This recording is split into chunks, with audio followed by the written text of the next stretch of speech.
I would take a camera and take a photo of a real $100 bill and upload the photo so I could edit it on Photoshop, layer all the images. After getting the digital files ready, step 2 is printing them on Bible paper.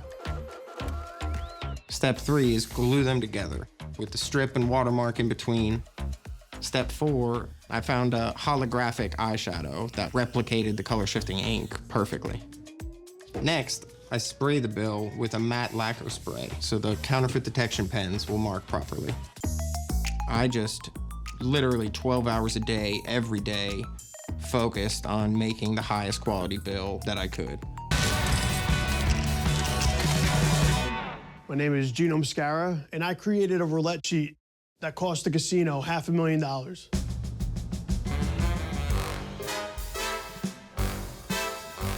Ever since I was a kid, I loved watching any type of gambling movie. In the movie Casino with De Niro, he plays Sam Ace Rothstein. He was just the boss. 3 jackpots in 20 minutes. Why didn't you pull the machines? When he walked in the room, people shook his hand. I just wanted to be that person, and that's what I was aiming for. So I heard this new casino opening up in Atlantic City called Revel Casino, and I wanted to apply for this job called e-dealer, okay? And the E stands for electronic. This is my shot. This is it. Little did I know, my dream job was gonna turn into a nightmare. I got a phone call from Revel, and they tell me, welcome to Revel, you got the job. They explained to me that it's like, I don't know, $6.50 an hour plus tips. I just couldn't be happier. I didn't know what the job was. What the heck is an e-dealer? I didn't have a damn clue what it was, but it didn't matter. I was getting my foot in the door. All right, here we go, here we go. Round and round it goes. Where it lands, nobody knows. Electronic roulette is a roulette wheel on a stand. About 10 feet from me were kiosks in a circular position around me. The player is staring at basically their own roulette table. Each kiosk was a touchscreen. That's how you made your bet. So I'd give everyone a couple minutes to make their bets, and then I would spin the ball, and after 3 rotations, there'd be a computer-generated voice. No more bets. And then that was it. The screens were locked until the ball landed. And then it either paid out or it took the money. There's no winning strategy at roulette. Don't let anybody fool you. You shouldn't try to beat it because you can't. Roulette is a complete game of chance, okay? You can cover every number. You could cover every single number on the roulette wheel and lose. Why? Because there's 38 numbers. They only pay you 35 to 1. Whoever your favorite god is, you can pray to him because every roll is random. Those boards that they put up at the roulette wheels have made them so much money because people say, oh, 10 reds in a row, black's gotta come out. Let me tell you something, black doesn't have to do a thing. Dealing was the most fun I've ever had at any job. It was a party every night. We're all right! Very nice! It was a party every single night. 17, And I was the best dealer they had. I enjoyed getting tips so much, especially from people who were losing. That was the best part. People who lost gave me a tip because they had fun. I'm running around, I'm high-fiving everybody, screaming, and I've got all these tips, right? And I'm so happy. But when I started working at Revel, you know, it was the summertime. You need the volume of people. When winter comes, well, then you're just stuck with the locals. There's not a lot of action with the locals. They're not the friendliest people in the world. They'll bring 10 bucks, you know, and try to turn that into 1,000. And when they don't, I mean, they'll spit on you if they're pissed off enough. Suddenly, I mean, I was walking out of there with no tips. It was ugly. I was about to make a choice that was gonna cost me everything. So when I was at the roulette station, it was just so boring, right? I just started spinning the ball, just out of boredom. This one time it landed, and you know how you just notice something? I just noticed something, right? The ball landed, and nothing happened for a few seconds. And then it spit it out like a digital voice. 16 red, even. There's about a 3-second delay in this. So I said, okay, let me do it again. Spin the ball again. And it lands. 1 Mississippi, 2 Mississippi, 3 Mississippi. 15, black, odd. I did it 10, 15 times just to verify that it was 3 seconds from when the ball landed till it announced the number. Then I said, what happens if I pick the ball up? So I spin the ball, it goes around, around, it lands, right? And I picked it up before the 3 seconds were up, and I wait. And this thing ain't announcing a number, right? So I stop the wheel, and I go over, and I put it in my favorite number, 00. Green, 00. And the thoughts just went wild in my head, just non-stop. I couldn't, my knees were shaking. I was like, get that out of here. The odds on an exact number in roulette are 35 to 1. Okay, it's the worst odds to play, but it's the best payout odds, which is so enticing about the game. So if you're gonna cheat at a game, that's the game you're gonna cheat at. For the next couple days, I didn't do anything. One day, I'm working my shift, it's on another dead night, and 2 of my regulars were there. And this one guy who usually tipped me well, I made the decision, I'm gonna do it for him. I did a few spins, normal, and they all went bust. Hey, what number do you need? And he looks at me, and I looked right back at him. And I said, what number do you need? And he's like, well, 17's my big number. Bet 17. Then I went over to the other guy, another one of my regulars, and I said, hey, you bet 17? And he goes, no. I go, bet it. And I spun the ball. Luckily, it landed 3 numbers away. When I had the ball in my hand, for the first time in my life, I controlled the odds.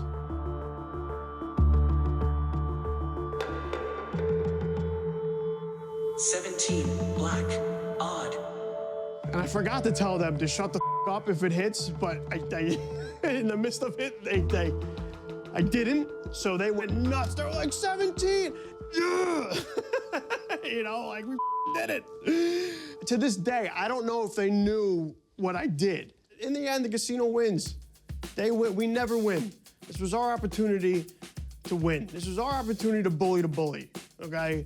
And that's how I didn't steal from anyone good, right? Casinos they're not good people. They're not good companies, right? So this was me fighting back.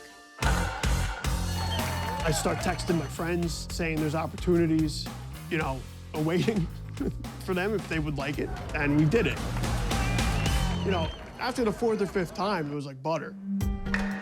So to be discreet, I tried cupping my hand around the wheel and just letting the ball roll right into it. Back to the wheel. Winner. 16, red, even. Per scam, I took about 30 to 50% of the winnings. I would say the scam was earning me anywhere from $500 to $1,200 a day, easily. The problem is you run out of people you can trust. And the smart play is for them not to come back again, so you can't use them again. So then the fun started of trying to recruit people to do it with. And by recruit, I mean just bull people who I could tell are losing, you know, and being like, do you want to get your money back?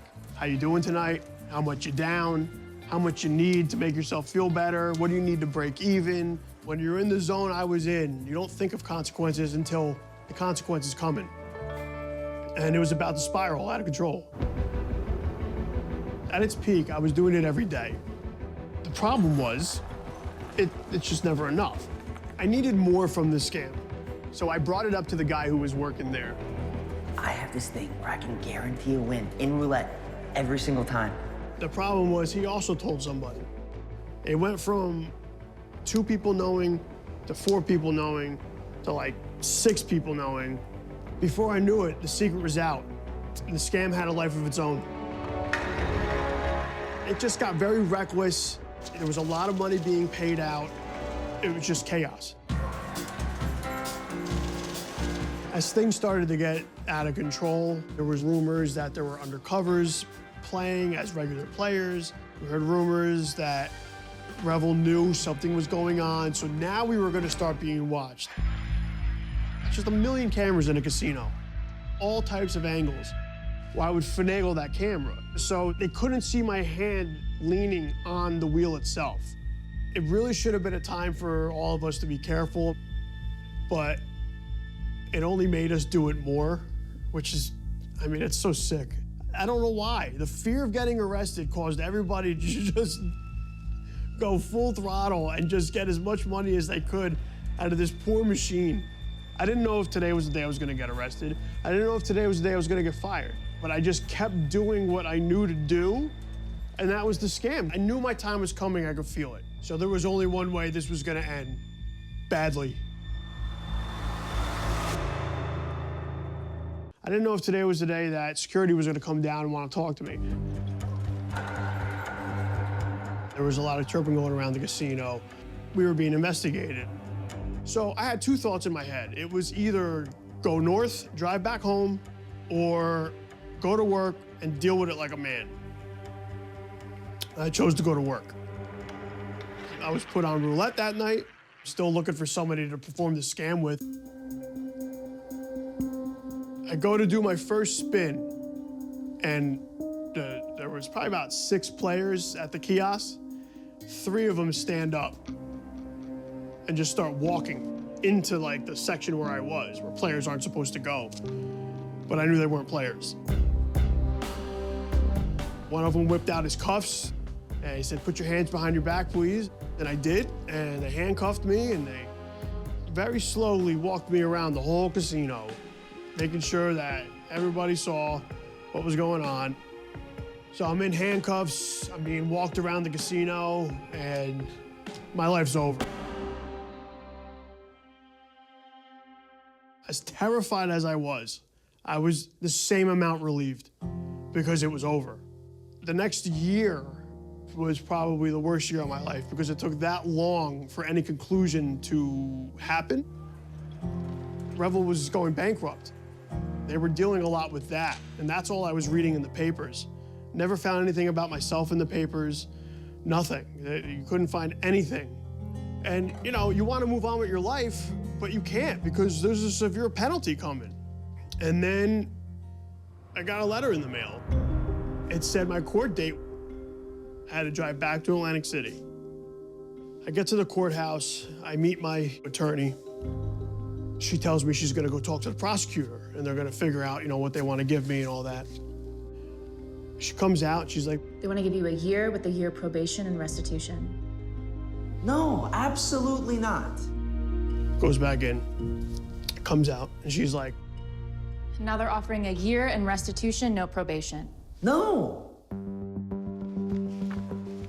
She goes in there, talk to the prosecutor. 10 minutes later, they both come out. There's a packet of evidence against me, and initially I'm reading it, right? And I'm like, oh my God, they got me freaking dead to rights. Oh my God, like this sucks. Like, how am I gonna get out of this?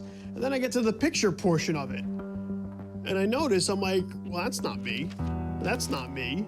The evidence they had against me didn't happen to be me. But I'm reading the fine line, and it's like, Gino Mascara cups the ball. Gino Mascara places the ball on a number. And I'm just like double looking because I can't believe like what I'm seeing. This picture isn't me. They say it's me. That's not me. It's not me. The whole time they thought they were filming me or taking pictures of me or doing surveillance on me. It was somebody else. It was the luckiest consequence anyone could get. The prosecutor looks at some notes. She looks at my attorney. She goes, I'm gonna give you a $250 fine, and you're gonna plead guilty to conspiracy to rob a casino. Deal. I went out to the courtroom and stood up with the judge. Sir, you're very lucky. I know, Your Honor. And she goes, pay that $250 cash, please, and get out of my city. I said, thank you, Your Honor. I took a Yui and I was out. My name's Jeff Turner, and I've made over $1.5 million printing counterfeit cash, known as the Picasso of counterfeiting. I grew up in a suburb of Tampa called Palm Harbor. You know, I played t-ball and baseball, had a lot of friends, was pretty normal American dream type childhood, really. I started high school, and I took a whole lot of art classes, like art 2D, 3D, all the painting, drawing, sculpting stuff. At about 15 or 16 years old, I started printing fake IDs just to buy beer. Just being able to fudge reality with a printer, I mean, it made you feel like, you know, sky's the limit. A few years later, I ended up reading a book called The Art of Making Money, and it's about a counterfeiter up in Chicago named Art Williams who was printing $100 bills. He kind of broke down replicating the features that people look for to distinguish whether the bills are real or not. That was the light bulb moment. I thought that I'd be stupid not to try printing $100 bills. But then I met a girl named Jessica, and we get married and start a family. Finding out I'm having a baby, it's almost like a frantic feeling, you know, like scrambling to make money. And at this point, I had just lost my job, and I didn't have money to even pay the rent. Getting a new job, it's like you have to apply at all these places and wait for an interview, and then even if they do hire you, you get paid in a month. That wasn't gonna work. I was desperate, and I didn't have much of a choice. Counterfeiting seemed to make the most sense. But also, I was a husband and a father, and I couldn't risk getting caught or going to jail. I knew I needed to make bills that were flawless. I just literally 12 hours a day, every day, focused on making the highest quality bill that I could. I knew I needed 2 sheets of paper that was thin enough to glue together and opaque enough to show the strip and the watermark when you held it up to the light, but not through the face of the bill. Bible paper was just perfect for everything I needed it to be. My wife was running a nonprofit that distributed Bibles to families in need, so we had constant flow of Bibles. So I would kind of go through all these boxes and rip out the blank pages. Step 1 to making money is getting the digital files. I would take a camera and take a photo of a real $100 bill and upload the photo so I could edit it on Photoshop, layer all the images. After getting the digital files ready, step 2 is printing them on Bible paper. Step 3 is glue them together with the strip and watermark in between. Step 4, I found a holographic eyeshadow that replicated the color shifting ink perfectly. Next, I spray the bill with a matte lacquer spray so the counterfeit detection pens will mark properly. So these pens have an iodine-based ink. The paper is manufactured with starch, so the iodine in the ink reacts with the starch in the paper and turns black. Real money is printed with starch-free paper, so it doesn't mark black, it stays yellow. By spraying the lacquer, you're just coating the paper to avoid that chemical reaction. This is obviously a piece of prop money we got from the internet. I don't recommend anybody actually doing this, and it will put you in prison. I was obsessive over it. Like, my wife would get frustrated with me because I was so obsessive. I finally got the bills looking good. I felt completely confident with how they looked. So I decided to just break the bills myself. Breaking bills is basically laundering the counterfeit money into legitimate money. Just walk into a store and buy something with the fake money and get the change. The first store I went into, I was super nervous. I walked into the dining room at like 11:45 and they were closing up. And I ordered a couple tacos, gave her the bill, and she just held it up real quick and put it in the drawer. And it went as perfect as you could imagine. And when it went so smoothly, it was just kind of a shock. Like, I almost was expecting to just like bolt out the door or something. But after that first time I broke it, I just tried it again and tried it again. And then after about 10 times without any issue, it just seemed like it was too easy. Every day I printed at least $1,000 to $2,000. There was definitely a thrill of getting away with something. I felt confident in spending them just about anywhere, but you still don't know how some cashier who handles money all day, every day is gonna react to it. One time I went into a store and I didn't know their process. It was the first time I went there. And I went to a register and handed him the bill, and he put it in a bill validator machine. It blinked red, and he did it again, and it blinked red. At that point, I was super nervous. So when he said, "Just 1 second, I gotta call a manager over here," oh, should I just run out the door? My heart was pumping, but I knew I can't just run out of the store. It's guaranteed you look guilty, and they're left with the evidence. They've got the counterfeit $100 bill, and you're on camera running out of the store. So I just, stood there. When the manager arrived, she put it in the bill validator machine a few times, and it blinked red every time. Now I know I'm screwed. And then she said, "Oh, it must just be an old bill, or the machine's messing up or something," and she accepted it anyway, so. I got pretty lucky. I never went to that place again after that. At that point, our lease was up and we started living at hotels, and I just went all the way in with this. I treated it like a business, like a job, move around from city to city, hit up as many stores as I could, as fast as I could, and then leave. The stuff I was buying meant nothing to me. The whole point was to get enough real money to cover my living expenses and then, have a few $100 at the end of the night. Living at hotels, eating out, all this was pretty expensive. So then I kind of had to scale the operation, and that's when I really started printing more $4,000 or $5,000 a day. It got a little difficult because every bill you print, you need to rip apart a Bible. Not completely, all the text was still there, but the blank pages. Me and my wife would take trips whenever we wanted, and most of it was to break bills. It wasn't so much vacationing. Going from city to city, I'd hit up bookstores in the city to acquire Bible paper. The Bible paper's too thin. It'll jam up if you just try and feed it in a printer. So I would stay up all night, basically centering Bible paper on regular printer paper and just taping the edges.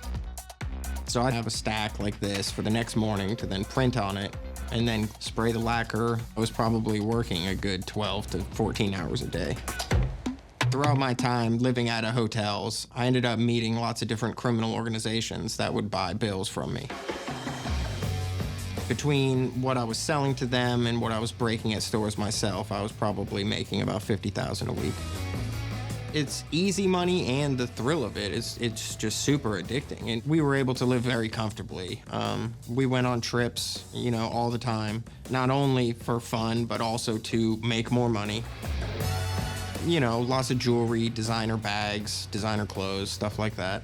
Good Christmases for the kids, and out to dinners all the time. It was good to not have to worry about money. And, my wife and I had a plan. We were gonna move up to Cleveland, Ohio and buy a house and kind of just sell wholesale, in real bulk, and begin only dealing with one person, a drug dealer named E. So I heard through the grapevine that E might have been arrested up in Cleveland. I didn't know if he had my bills on him or not, or if he was talking to the police about me. One day, about 6 hours into printing, E calls me. I know when E calls me that he's been arrested, but he doesn't know that I know. So we talk for a minute, and I keep it completely vague. I try not to admit anything on the phone. We don't really discuss much, but we plan to meet the next day. I don't have any intention on actually meeting him, but I kind of just want to print this money and get out of town. So I tell him, yeah, we'll meet up tomorrow. The next day, my wife decides to go shopping. About 20 minutes later, I hear a knock on the door. I assume it's my wife, maybe forgetting something and coming back, but as paranoid as I am, I always look through the peephole. And when I looked through the peephole, it was just solid black. I knew someone's thumb was over that peephole, which means whoever was on the other side of that door didn't want to be seen. No one knew where I was at this hotel room, no one. So I knew I was either gonna be arrested that day or get killed. Then I started hearing some guy say, "Yo, Jay, open up, yo, Jay." But that's when I looked through the window and saw just like the shoulder of somebody like trying to hide behind the wall, but I saw just like the Knoxville Sheriff's patch on his arm. So then I was like, at that point, I knew that the room was gonna be raided. I had 3 printers running. I had counterfeit bills laid out all over the bed, in the bathroom, drying, hanging up, everywhere. I looked over at the door and bam, they start hitting it with the battering ram. Boom, boom, boom. It made my heart drop. As soon as I knew that they were actually coming in, you know, I scrambled to try to get rid of the evidence. I grabbed all the counterfeit money and threw it in the toilet and flushed it. The first pile of money in the toilet went down. I threw another batch in and went to flush the toilet, and it just sat there, and the toilet was out of water. They were still hitting the door, boom, boom, boom, and I just knew I was done. So I basically just lost hope, and I went in there, sat on the bed, and lit a cigarette, and just waited for them to kick the door in. When they finally busted the door in, it was the Knoxville Sheriff's Secret Service, Drug Task Force, Organized Crime Unit, all rushed in my room. I was charged with conspiracy to counterfeit U.S. obligations. I was facing up to 20 years in federal prison. I knew at that point that, like, the jig was up. I was caught red-handed. The Secret Service said that I became known as the Picasso of counterfeiting. The bills I was producing were the best they've seen in over 25 years. The Secret Service ended up offering me a deal. If I pleaded guilty, they wouldn't charge my wife with anything. And I made a video showing them exactly how I made the bills. So that's why I got sentenced to 10 months.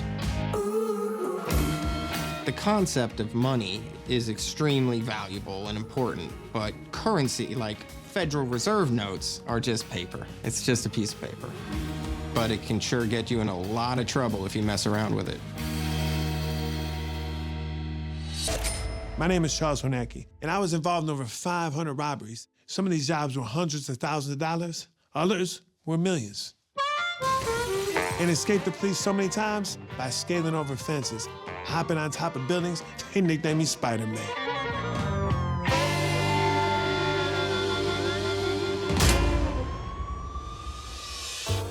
I grew up in a rough part of Chicago where making money illegally was normal.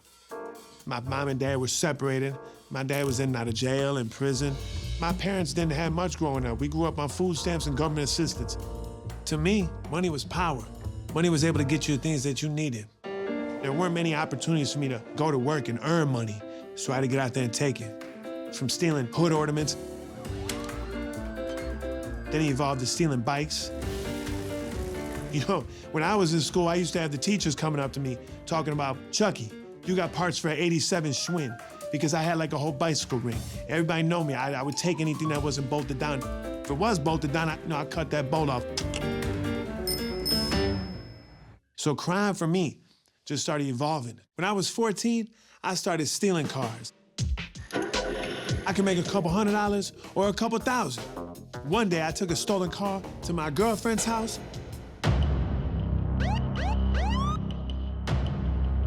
And all of a sudden, I seen the police all around me. As soon as I seen those cherries behind me, I took off like a bat out of hell, like I always did.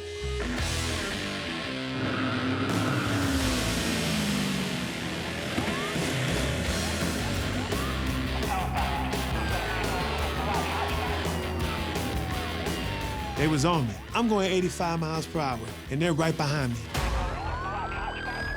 I'm turning sharp, I'm going around cars, hitting through the alleys, just trying to lose them. I mean, they were hitting every turn with me. I could not get them off my tail. There was only one thing left to do, and it was to jump out the car. We call it a jump out. Before I jumped out that car, the feeling I have is that heart just pounding. It's like jumping into a cold water. You just gotta go for it. That car is moving forward. There's no driver. The police got to concentrate on stopping that car. First thing in a police chase is you gotta know your surroundings. You gotta know where to hide or run.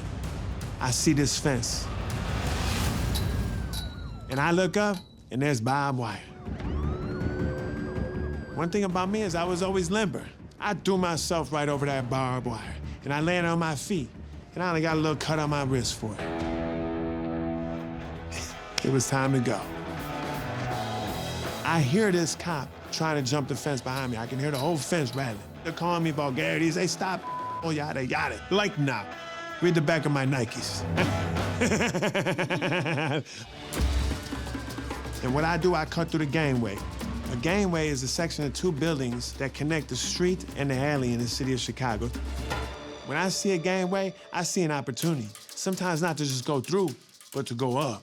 So when I decide to climb up, I put my back against the wall, and I put my feet up against the other side, and maneuver with my arms and just continue to climb. Scaling up the wall like Spider-Man.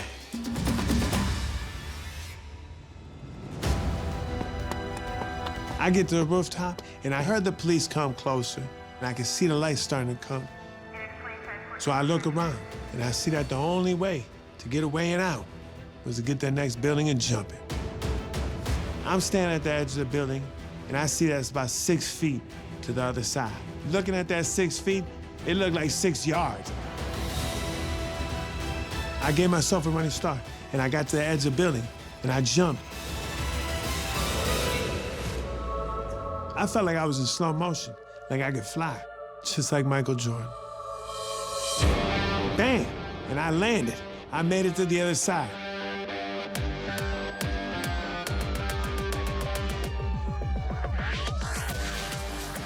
The cops couldn't believe it. They were like, look at this kid, jumping from building to building.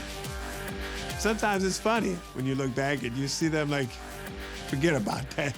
You see the look on their faces like, it's too much for them. That's why they call me Spider-Man.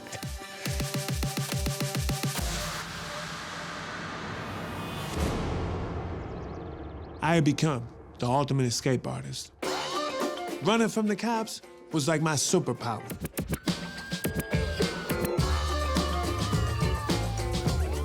I was known as all these negative things in society's eyes. A burglar, robber, a gunner. In the neighborhood, and actually you were like a star. I took pride in these things. Yeah, that's me, that's right. I did that. I evolved from a petty criminal into a professional robber, and I was the best in the business. On average, every month when I was a career criminal, I was making at least $25,000 a month. As I grew older, I developed into more organized crime. And I developed a whole trustworthy team. Some of these individuals that I associate with were masterminds. They were geniuses in what they did. By the time those big heists started getting perfected and more organized, I was making hundreds of thousands of dollars. We always had licks in Chicago. A lick is pretty much a criminal job opening. It's a plan, it's an idea, it's a tip, whether it's robbing this place. One big thing in Chicago to this day is freight trains, the freight industry. There's millions and millions of dollars going through Chicago every single day on these trains. We had guys on the inside giving us information all the time. We had a lick on some electronics coming in. I mean, you're talking about almost $1 million. It was only gonna be there for a few hours, and we had to make time in the middle of the night to make this happen. It was one of the biggest robberies of my life. For this job, we had about 7 guys. We had around 3 trucks with us. We had around 5 vans. This wasn't a robbery, this was a heist. I'm talking about we were there to take it all.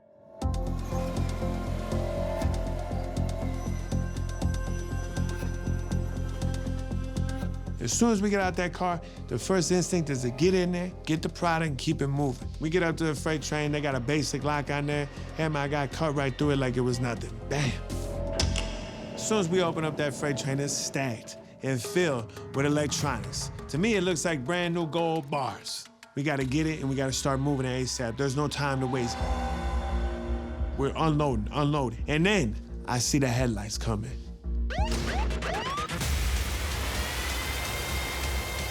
I just started running. I didn't even know where I was going and running at that point because I didn't know the area that well. When you're running for your life, you ain't running for track, you're running for your freedom. And you feel it differently in your heart, even in your legs. This was game over.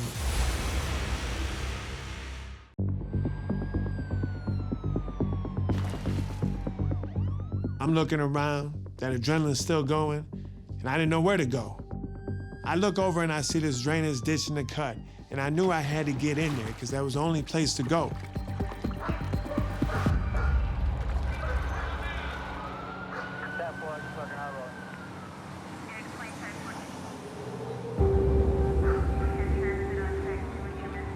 You hear the chatter from the police. I know they're looking for me. They're looking everywhere.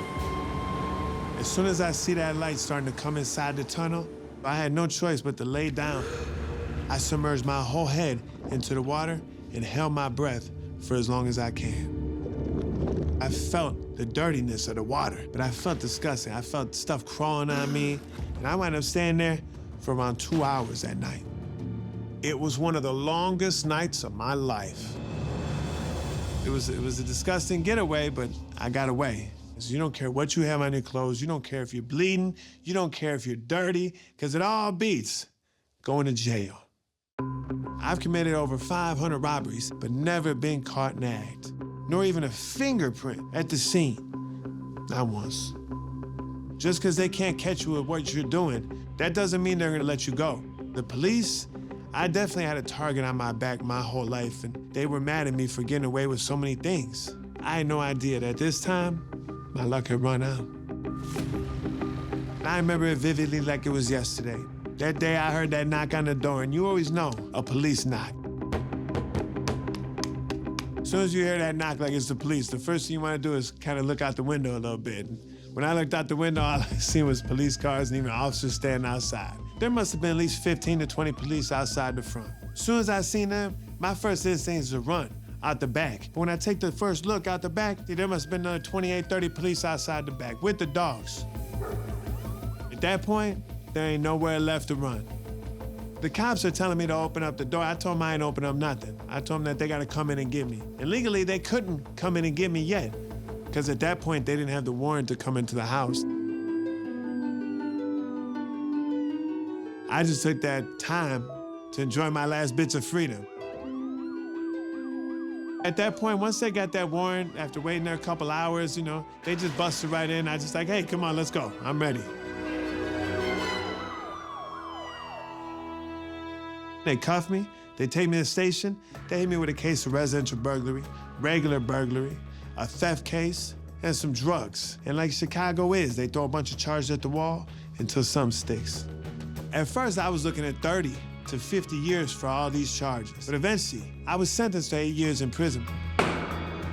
There'd be no escaping this time.